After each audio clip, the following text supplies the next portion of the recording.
La técnica que se debe escoger es la de RT-qPCR, ya que para realizar el análisis es necesario cuantificar la expresión génica y esta técnica es la única que permite cuantificar durante cada ciclo de la PCR.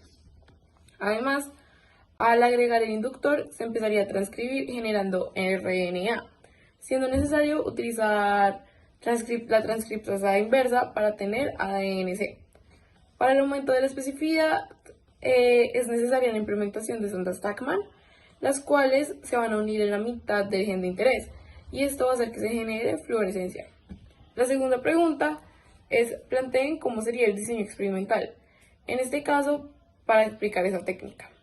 ¿Qué factores metodológicos deben tener en cuenta? Y nos recuerdan detallar aspectos como los controles, el normalizador, el calibrador, etc. Entonces la respuesta a esta segunda pregunta es que, en primer lugar, es necesario tener claros los primers que se van a usar y que nuestro vector de clonación cumpla con las características necesarias, como por ejemplo el gen de resistencia antibiótica y los múltiples sitios de clonaje. Después de insertar el gen, nosotros enviaríamos exgal y ampicilina y seleccionaríamos las colonias blancas que quedan. Estas colonias blancas son las que necesitamos para la CTQ-PCR porque son las que presentan la resistencia a la ampicilina y también presentan el gen insertado. Luego es necesario comenzar con el proceso de extracción de DNA plasmídico mediante mini-prep. Entonces, en primer lugar, en el buffer de resuspensión se suspende, valga la redundancia, el pallet, y con esto se desestabilizan las membranas. Luego viene el proceso de lisis. Entonces, aplicamos el buffer de lisis y neutralizamos con una columna de sílice. Y finalmente, el binding buffer pasa a través de la columna dejando únicamente DNA y ya con esto iniciamos el proceso de RT-qPCR.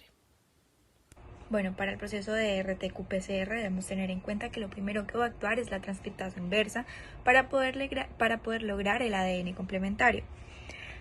Posteriormente, ya teniendo nuestro ADN complementario, empezará el proceso de PCR y para esto necesitamos dos primers, uno forward y uno reverse, y estos deben también cumplir con las condiciones adecuadas para su funcionamiento, como por ejemplo que el porcentaje de guaninas y citosinas estén alrededor del 50-60%. Para los controles debemos tener un control RT negativo.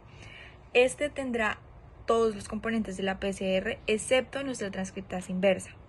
Luego necesitamos un control negativo, que es el que tendrá todo excepto nuestro ADN, y posteriormente un control positivo, que es una secuencia que sabemos perfectamente se nos va a amplificar. Finalmente, como calibrador colocaríamos una bacteria sin el inserto.